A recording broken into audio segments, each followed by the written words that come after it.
Once upon a time, in a vast and ancient forest filled with towering trees, whispering leaves, and the gentle music of flowing streams, there lived a crow. This forest was alive in every sense. Birds sang at dawn, insects hummed in the afternoon heat, and the moonlit nights echoed with the distant calls of owls and wolves. Among all these creatures lived the crow, perched comfortably on the branches of a tall banyan tree near the center of the forest. The crow was not like other birds who were always restless, chasing shiny objects or competing for food. He lived a simple life. He ate when he was hungry, rested when he was tired, and flew wherever his wings wished to take him. He had no grand desires, no envy in his heart, and no longing for things beyond his reach. Because of this, he was content. Every morning, the crow would wake up before sunrise, stretch his wings, and watch the sky slowly change colors. From deep purple to soft orange and finally to bright gold. He loved these moments of quiet beauty. He felt grateful for his strong wings, his sharp eyes, and the freedom to fly wherever he wanted. "I am truly happy," the crow often thought. "I have everything I need."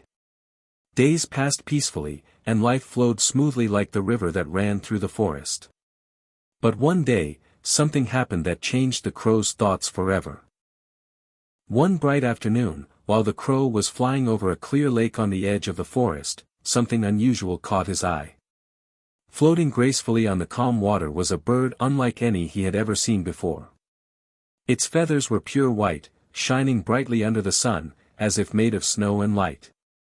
The bird moved effortlessly, leaving gentle ripples behind.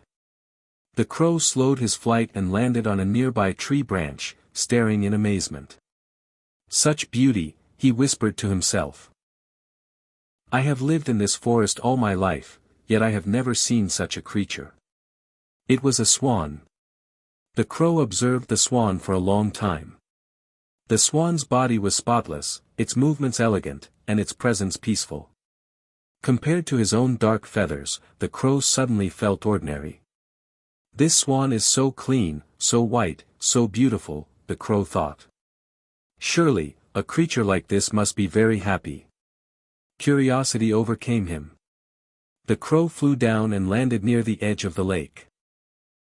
"Greetings, brother," the crow said politely. "I hope I am not disturbing you." The swan lifted his head and smiled gently.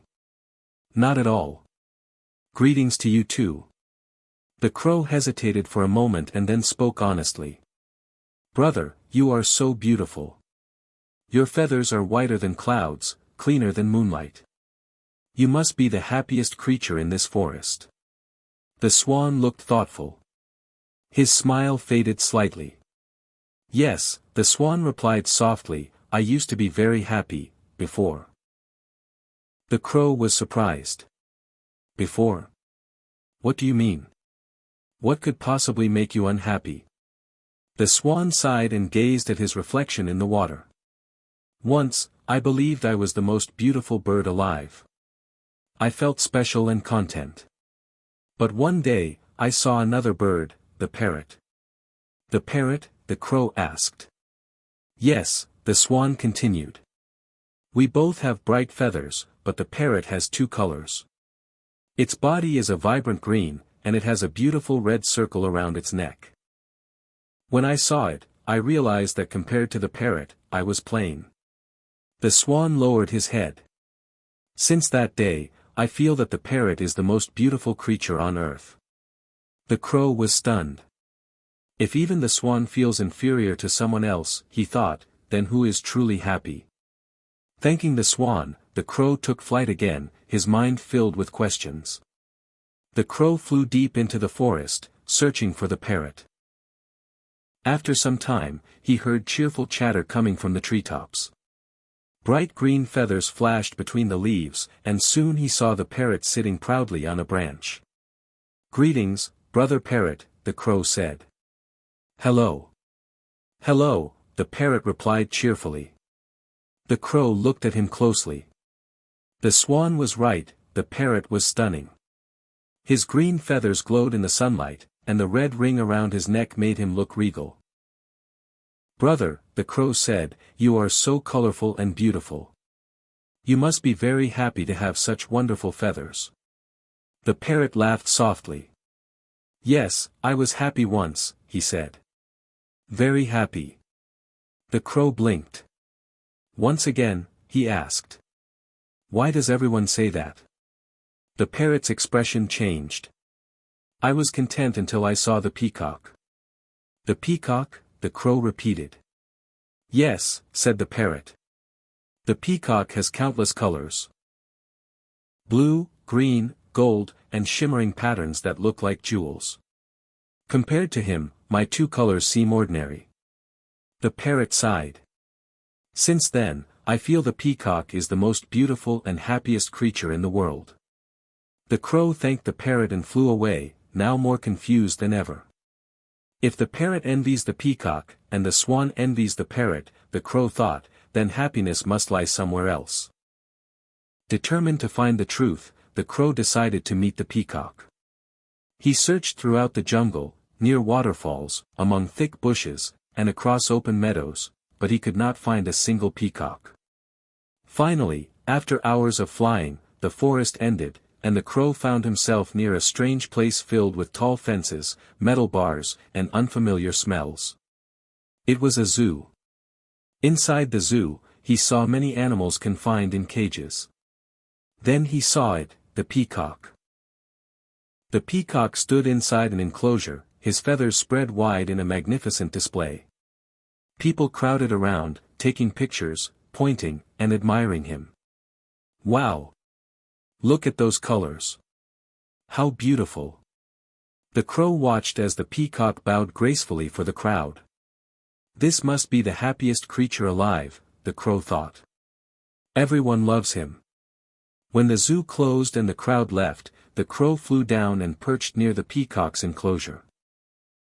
"Brother Peacock," the crow said, "you are the most beautiful creature in the world. People admire you, take pictures of you, and praise you endlessly. You must be enjoying life greatly." The peacock looked at him sadly. "Brother," the peacock replied, "what difference does beauty make when I am imprisoned?" The crow was shocked. "Imprisoned?" he asked. "Yes," the peacock said. "I live behind bars. I cannot fly freely. I cannot choose where to go. People admire me for a few minutes and then leave, but I remain trapped." The peacock looked at the crow's wings. "No one keeps you in a cage. You can roam wherever you want. That is why you must be the happiest creature in the world, because you are free." The crow was speechless. For the first time, he truly understood the value of his life. "I was always free," he thought. "Yet I wasted my happiness by comparing myself to others." The crow spread his wings and felt a deep sense of gratitude. "I am not the most colorful, nor the most admired," he realized, "but I am free, and freedom is the greatest gift of all." He thanked the peacock and flew back toward the forest, his heart light and peaceful. From that day onward, the crow lived even more joyfully. He no longer compared himself to others. He understood that happiness does not come from beauty, colors, or admiration, but from contentment and freedom. Friends, we often do the same. We compare our lives with others whose circumstances are completely different from ours. We ignore our own blessings while envying what others have. There are many priceless gifts in our lives that only we possess, but we fail to recognize their importance. Meanwhile, the small happiness of others appears bigger to us. True happiness begins when we stop comparing and start appreciating. Thank you for watching this video.